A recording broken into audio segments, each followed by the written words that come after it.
Olá, amigos da TVC, estamos abrindo mais um Câmera 13, edição de segunda-feira, 11 de dezembro de 2006. No programa de hoje, as notícias em destaque da semana serão comentadas pelos professores Delzi Laureano e José Luiz Quadros de Magalhães.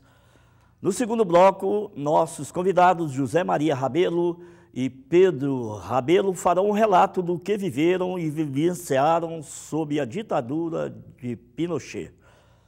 Vejamos as notícias em destaque da semana. Morre o ex-ditador Augusto Pinochet. Chuvas matam no interior de Minas. TRE rejeita contas de Juvenil. Sindicalistas mineiros lesam trabalhadores. Técnicos do TSE rejeitam contas de Lula e de Aécio. Balança tem superávit de US$ 1 bilhão na segunda semana do mês. Supremo derruba a cláusula de barreira. Presidente e vice-presidente do Supremo Tribunal Federal são assaltados no Rio. Segundo o Unicef, no mundo, as mulheres trabalham mais e ganham menos. TVC participa em Brasília de Fórum das TVs Públicas.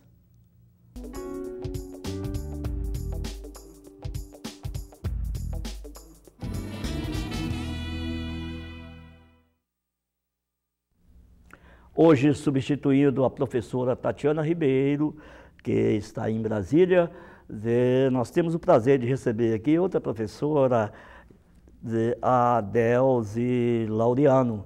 Seja bem-vindo, Delzi. Obrigada, Didi. Aliás, Delzi, somente agora que eu tomei conhecimento que você também é professora de Direito Constitucional, além de outras coisas.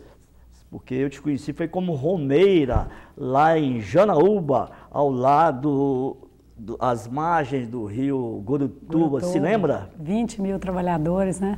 Lutando aí pelas águas. Na 10ª Romaria. Pela terra, isso mesmo. Sou sem terra também, Didi. Olha aqui, lá ela não me disse que era professora de Direito, nem comentarista de televisão. Ela era legítima romeira ao lado do saudoso bispo Dom... Olha, fugiu agora o nome do... Também, nós fizemos um vídeo aí que foi sucesso, pediram cópias até de... Dom Mauro, de né? Marigá, José Mauro. Dom Romário, né? José que apareceu Mauro. logo depois Isso. da Não, Romaria. José Mauro. Dom Mauro. Pois é.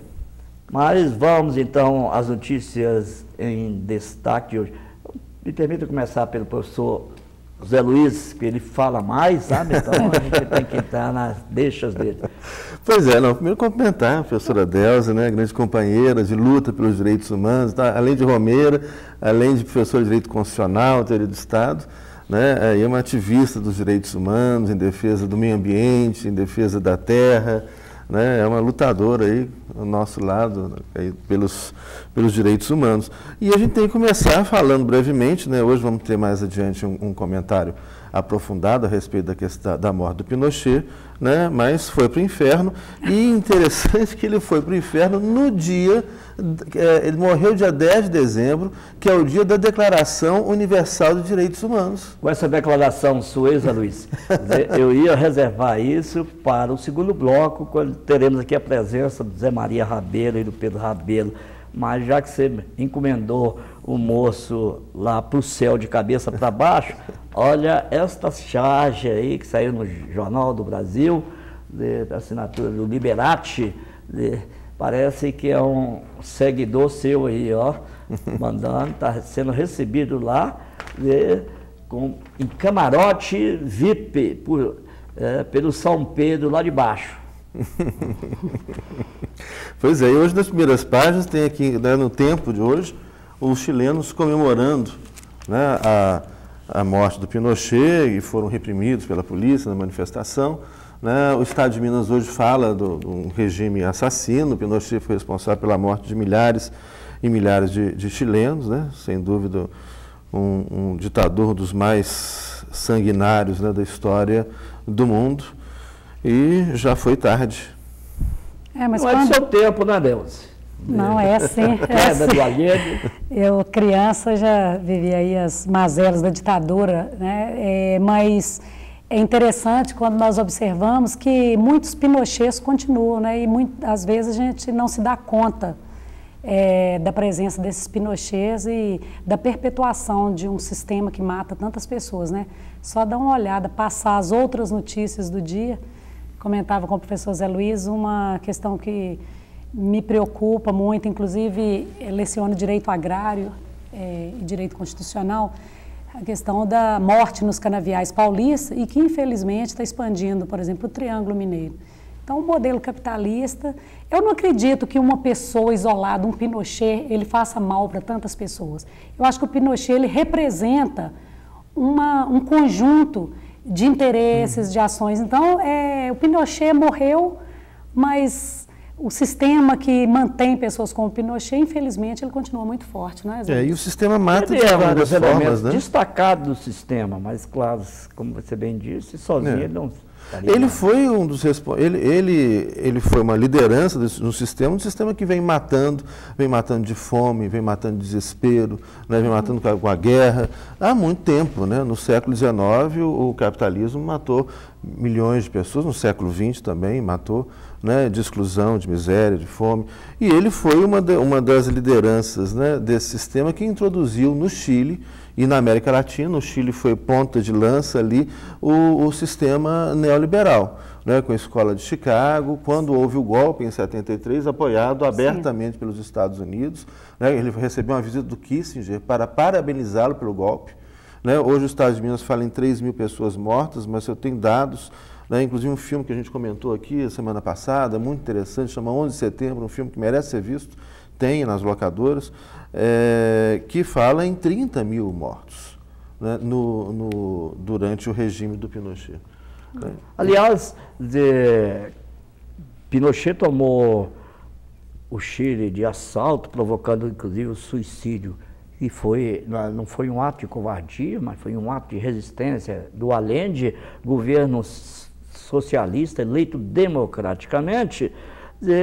Quando ocorreu isso, nós tínhamos aqui vários Pinochets, estava no auge os Pinochets de 64.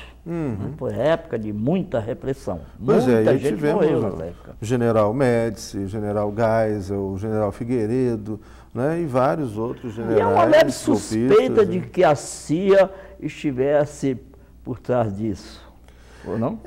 Olha, a CIA parece que está sempre por detrás dessas coisas, né? Jogurá, Juscelino, próprio Castelo Branco. Foram o Lacerda, que era um Lacerda. No próprio início da década de 60, após a vitória, né, em Cuba, né, Revolução Cubana, o medo de expansão das revoluções socialistas na América Latina, os Estados Unidos se posicionam. E é muito interessante, professor Zé Luiz, chama aí, né, a lembrança do neoliberalismo. O Chile, ele foi um laboratório da Escola de Chicago, né? Que são ideias que já eram desenvolvidas na Europa, ninguém deu muito crédito e são acolhidas, né? Friedman e outros, né, os grandes pensadores do neoliberalismo na Escola de Chicago, e o laboratório é o Chile, e passa essa farsa, né, essa imagem de que é um sucesso. Né? E é interessante, gente, eu tive conversando com um chileno que eu conheci num restaurante, começamos a bater um papo, tomando um vinho chileno, que maravilhoso, a produção chilena. E ele comentando, olha, mas o Pinochet, ele falava assim, mas o Pinochet fez alguma coisa boa para o Chile, porque a economia do Chile vai muito bem. É interessante como é que as pessoas repetem, falam coisas sem parar para pensar.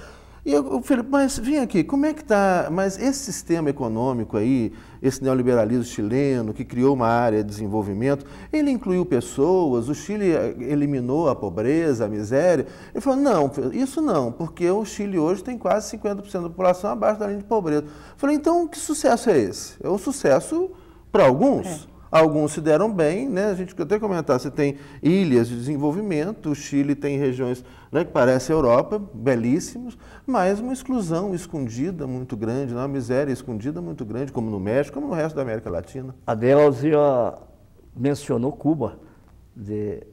parece que agora realmente o Fidel está no começo do fim. Sua saúde bastante debilitada, já quase uma morte anunciada.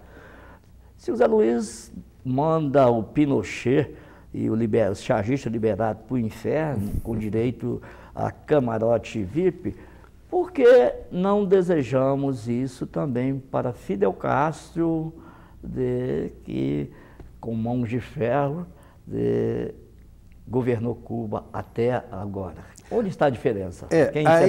Eu recomendo ao telespectador, que alguns com certeza vão falar, agora eu quero ver ele. Te peguei, né? Te peguei, agora eu te peguei e te enrolei.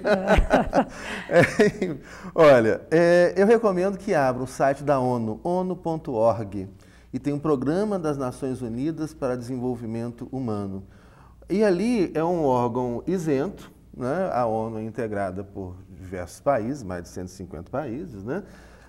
E o PNUD tem os dados sobre mais de 150 países do mundo com relação à saúde, educação, moradia e etc.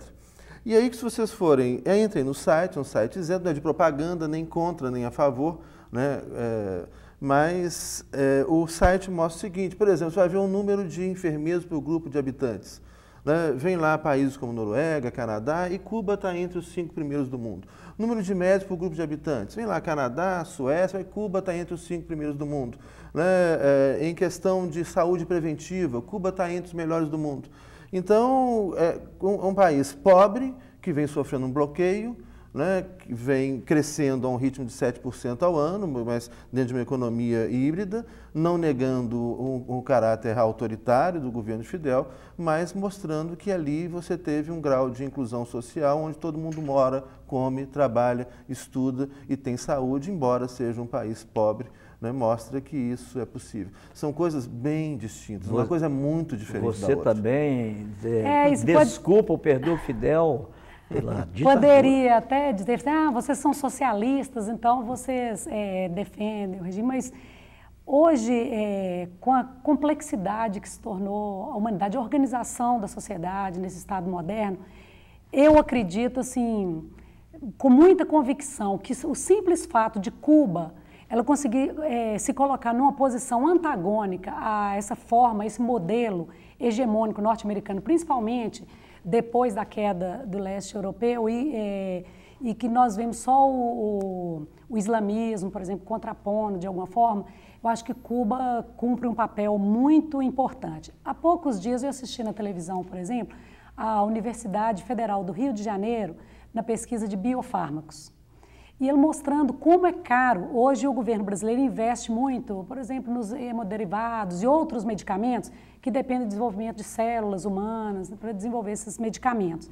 E mostrando a maioria deles tecnologia repassada para nós por Cuba. Então você imagina uma ilha, um país de uma economia, quando você coloca frente a outros países, que tem uma capacidade muito maior. Quer dizer, você vê que Cuba está voltado muito mais para o ser humano do que para essa coisa, né? Essa chamada mercado que tem direcionado nossas vidas. Então, Cuba, ela já cumpre um papel muito importante. Se nós não reconhecêssemos isso, ou se o mundo não reconhecesse essas diferenças entre um governo forte, vamos dizer ditatorial mesmo, de um Fidel Castro, totalmente diferente de um Pinochet, que Pinochet usurpou o poder, tomou o poder do povo, derrubou o Allende, que tinha sido eleito democraticamente. Sim.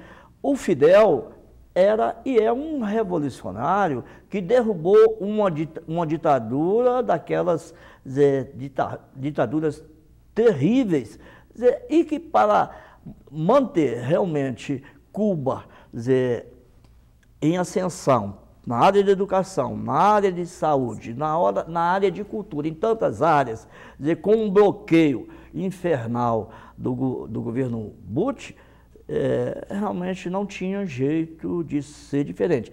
Embora fosse preferível que, no meu ponto de vista, que o Fidel ouvisse o conselho de Lula quando não era presidente e tivesse promovido eleições lá em Cuba, onde ele ganharia tranquilamente. Eu estive em Cuba 2 vezes, eu vi o povo, Fidel no meio do povo, Fidel ao nosso lado, ao lado dos brasileiros que estavam lá, e aqueles inimigos, aquelas pessoas que dividiam um ovo para a família inteira, por que não eliminavam o Fidel? Por que não tiravam? Porque certamente... Ele tem legitimidade entre o povo cubano. Legitimidade. E eu acho uma observação interessante, eu também já estive em Cuba, já dei aula em Cuba, na Universidade de Havana. Você já deu aula em tudo quanto é lugar, professor? Já, felizmente.